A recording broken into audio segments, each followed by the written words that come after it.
Even more than old houses, totem poles are reminders of the traditions of our Southeast Alaska past. This totem pole was carved by Nathan Jackson in 1980 as part of Juneau's centennial celebration.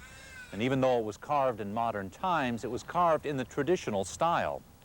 Although Jackson is well known for his totem pole carving, he's also active and proficient in working with jewelry, with painting, and with teaching. In addition to this location, Jackson's totem poles also stand in other parts of Alaska, the lower 48, England, Japan, and Australia. And common to all of Nathan Jackson's work is satisfaction with accomplishments done by his own hand. And then the one that's working on the beak there is Nathan Jackson, and he's our master carver here, and he has poles that are all over the world. I really enjoy accomplishments that have been done with my hands, you know, and commission work where I've been paid for it. And just like any other job, I mean, you work for it. You know, I've had times in my life when I tried to get jobs here and there and didn't get anywhere. And there were starving periods in my life, early in my life. And I think I appreciate having to do something, contributing something, you know. And I think over the years there have been many different projects that have come up. And whenever I'm challenged with something, I don't think I want to let it loose.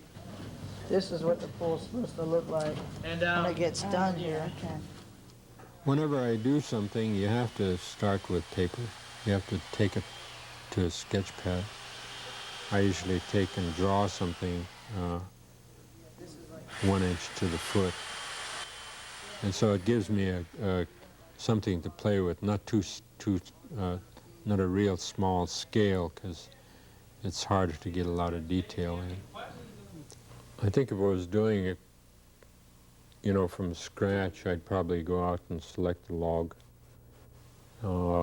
Just go in the woods, go in areas that they've been logging, or where there have been pretty well noted good trees, good straight-grained trees. And usually where there wouldn't be hardly any wind, and pretty much in a valley type area, so that there'd be no stresses involved or weather checks. And the top of the tree would have to be with a lot of branches, and the trunk area would have to be pretty clear. After getting it down, then I'd shore it up, then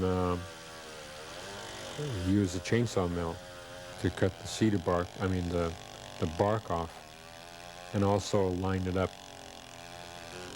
straight with a board, and end up with 4 corners on it and flat on the back. And then I'd hollow out the back of the log. I'd establish a line on there. Then I start chopping away in areas that is round.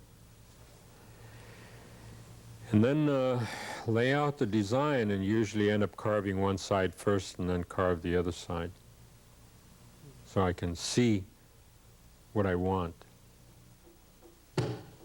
As far as rules in the carving, in working with wood, usually or sometimes you have a tree that has a slight twist to it.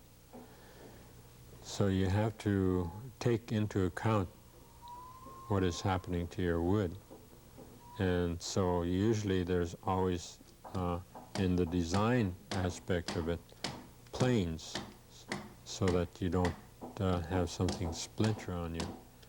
And in order to make patterns with the adze, all the grains got to be pretty much the same in order to get the symmetry as far as one side to the other. I guess with the raising of a pole or something like that, we've, you know, I've done some poles where I didn't even stick around for it being raised, you know, because there are other things to me are more important, and that's my family. I've had commissions during the fall season where it started coming up towards the winter season, you know, and you can see snow on the mountains already. And with that, I know that I'm not going to stick around if my family's burning wood. I'm not going to stick around to even watch it being raised, because that to me, that is a more of a priority, is my family.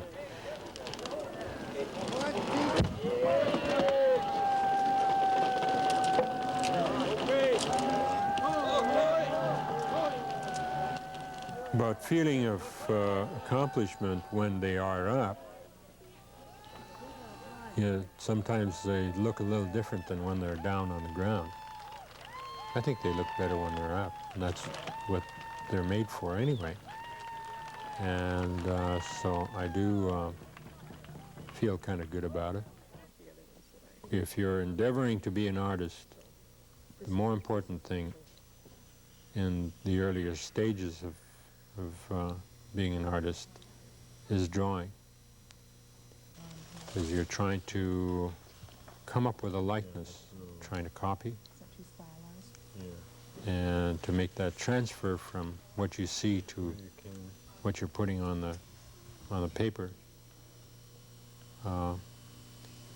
After over a period of time, you can develop it through practice. The cliche of practice makes perfect. I think you spend a lot of time even developing styles. That what I'm trying to accomplish a lot of times is try to get some of the old examples and copy them, and try to create from what I see. I just love to work with my hands, and sometimes even the frustration of doing something that really doesn't work out too well. Sometimes that can be frustrating, but if you have enough patience and know your tools and know what you're working with, usually you can be able to accomplish, you know, what you set out to do.